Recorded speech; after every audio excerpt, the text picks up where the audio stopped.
There are some stories that sound too extraordinary to be true. Stories where reality surpasses fiction, where a single human being becomes so universally beloved that even armed conflict pauses in his presence. This is the story of how the greatest footballer who ever lived walked into one of the most dangerous situations imaginable and changed everything about what we thought was possible. Edson Arantes do Nascimento. The world knows him simply as Pele. 3 World Cup victories, over 1,200 career goals, a name that transcends sport itself. But in 1969, something happened that didn't make it into most history books. Something that reveals just how powerful one person's influence can become. What unfolded in Nigeria that year would challenge everything we understand about celebrity, conflict, and the universal language of sport. To understand what happened, we need to understand Nigeria in 1969. The country was tearing itself apart. The Biafran War, also called the Nigerian Civil War, had been raging for 2 years. It wasn't just a political conflict. It was devastating, brutal, a humanitarian catastrophe that would eventually claim between 1 and 3 million lives, many of them from starvation. The Biafran region had declared independence in 1967. The Nigerian government refused to recognize it. What followed was a blockade, international intervention, proxy wars, and scenes of suffering that shocked the world. Into this powder keg of violence and desperation, one of the most famous people on the planet was about to arrive. But Pelé wasn't coming as a politician. He wasn't there as a diplomat. He was coming to do what he did best: play football. Santos FC, Pelé's Brazilian club team, had scheduled a tour, a series of exhibition matches designed to spread the beautiful game and showcase the man who had redefined what was possible on a pitch. The tour would take them through multiple African nations. Nigeria was on the itinerary. Most people thought it was insanity. The war zone wasn't exactly a tourist destination. Violence was unpredictable. Factions operated with their own agendas. Foreign nationals had been targeted before. The situation was volatile in ways that made standard security protocols almost meaningless. But Santos moved forward with the plan. Perhaps they underestimated the danger. Perhaps they overestimated their security. Perhaps they simply believed that football existed outside the realm of conflict. They were about to discover exactly what happens when sports celebrity meets real-world chaos. When Pelé and his Santos teammates touched down in Nigeria, the response was unlike anything they'd experienced before. Thousands of people flooded the streets, not hundreds, thousands. The crowds were so massive that moving through the city became nearly impossible. Security struggled to maintain any semblance of control. The sheer force of public enthusiasm overwhelmed every barrier. This wasn't unusual for Pelé. Everywhere he went, crowds materialized. He had experienced this in Europe, South America, every corner of the globe where football mattered, which was essentially every corner of the globe. But this felt different. Nigeria was at war with itself, yet somehow the arrival of this Brazilian footballer created a moment of unified excitement that transcended the conflict. Both sides of the war had fans who worshipped Pelé, soldiers who'd grown up watching him play, children who'd kicked makeshift balls dreaming of moving like him. The exhibition match was scheduled. Santos would play against a Nigerian selection. Even in the midst of war, the game would go on. And then everything went wrong. The exact details remain somewhat murky, a consequence of the chaos surrounding the event and the various accounts that emerged later. But what's certain is this: at some point during Santos' time in Nigeria, Pelé and potentially some of his teammates found themselves in the custody of people who weren't supposed to have them.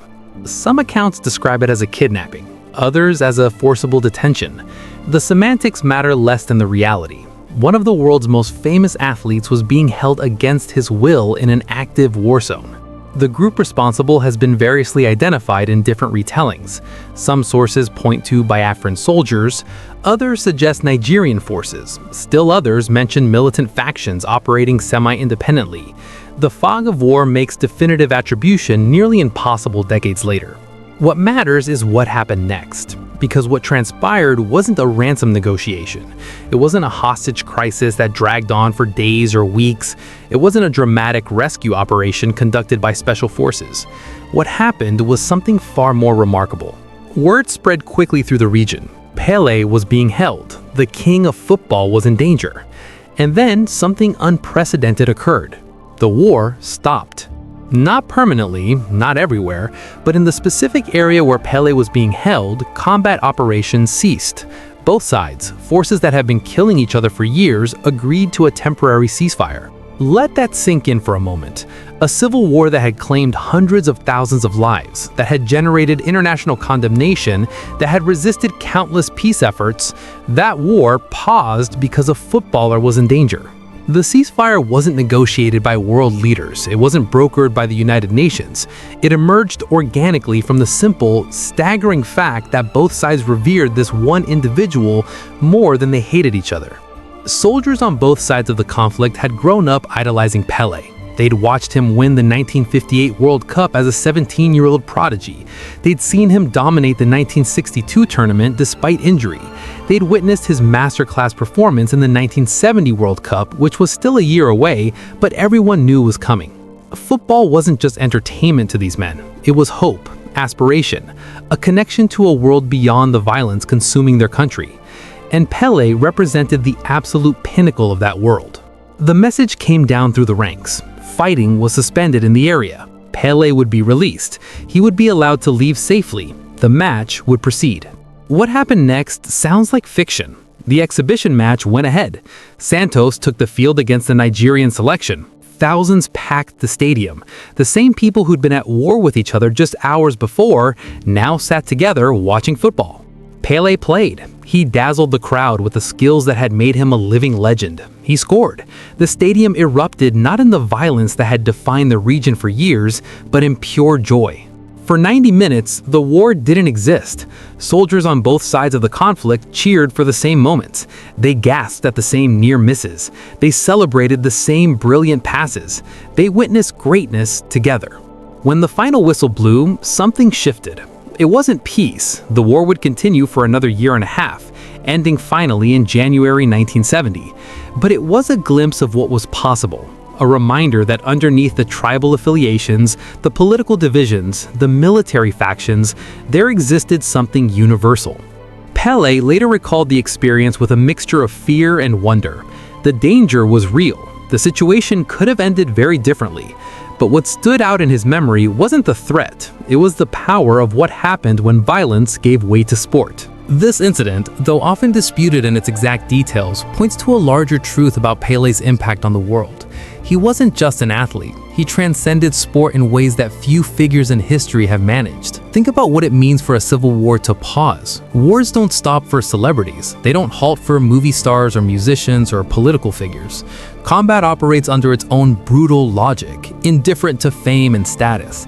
But Pele represented something different. He embodied excellence that everyone could recognize regardless of background. He played a sport that required no translation. His skills spoke a universal language that penetrated boundaries of nation, tribe, religion, and politics. This is the power of football at its highest level, and Pele was football personified. Born into poverty in Brazil, he rose to become the most recognizable human being on the planet. That journey resonated with people everywhere, especially in developing nations where football offered one of the few paths to transcendence. When people in Nigeria looked at Pele, they didn't just see a Brazilian footballer. They saw possibility. They saw proof that greatness could emerge from anywhere. They saw someone who'd overcome obstacles similar to their own. That connection, that deep personal investment in his success and safety, created the conditions for the impossible to happen. It's worth acknowledging that this story has been disputed over the years. Some historians question whether the kidnapping happened exactly as described. Some point out that details change depending on who's telling the story.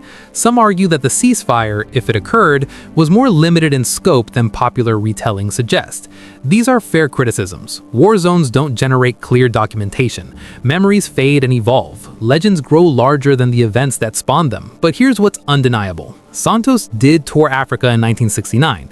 They did play Nigeria during the Biafran War. Something significant happened during that visit, something that became part of Pele's legend and Nigeria's history. And whether the details match perfectly or not, the core truth remains. Pele's presence in that war-torn country mattered. It mattered enough that decades later, people still talk about it. It mattered enough that it became a reference point for discussions about sports power to transcend conflict. The Nigerian journalist who documented the event at the time described crowds unlike anything he'd witnessed. He described a temporary transformation of the city's atmosphere. He described something that felt almost miraculous in its improbability. Even accounting for embellishment, even acknowledging uncertainty in the historical record, something remarkable occurred. This wasn't the only time Pele's presence seemed to transcend normal boundaries. Throughout his career, he encountered moments that seemed to elevate him beyond ordinary celebrity status. In 1967, before the Nigeria incident, Santos had toured the Congo. They'd navigated similar tensions, similar dangers. Somehow, Pele's presence smoothed over difficulties that would have been insurmountable for others. He'd been welcomed by dictators and presidents alike, not because he sought political power, but because his fame operated at a level that made him unavoidable. Leaders wanted to be photographed with him. They wanted his reflected glory. When Santos toured, it wasn't just a sports team traveling, it was a cultural event. Cities transformed their schedules, businesses closed so workers could watch. Normal life suspended itself. This created unique pressures. Pele couldn't go anywhere without being mobbed. His teammates described the intensity as both thrilling and exhausting. Security constantly worried about crowd crush incidents. The logistics of simply moving from place to place became complex operations. But it also created opportunities. Pele could open doors that remained closed to almost everyone else.